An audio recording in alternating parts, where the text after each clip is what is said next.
So there's a couple of things that we think about just as general drivers for price in the property market. So on the supply side, you break it up into two parts. One is new and one's established, right?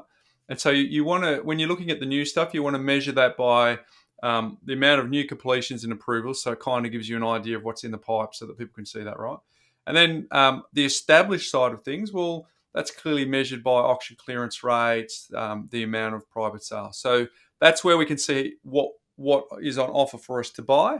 And on the demand side, it's really down to a few factors. First of all, um, the amount of people, so the amount of demand that you've got, so the population growth, and that's migration into the country, natural births, net of deaths, and then interstate, all the movement that's happening where people are going.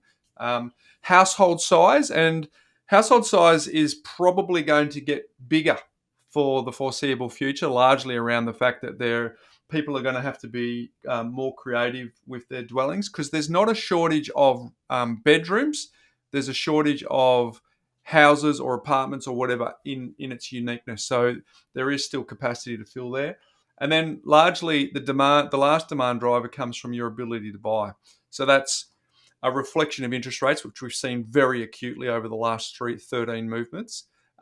Your level of household income, and that'll change too, Ben, as we not so much income, but the amount of net cash flow given stage 3 tax cuts that are about to flow through.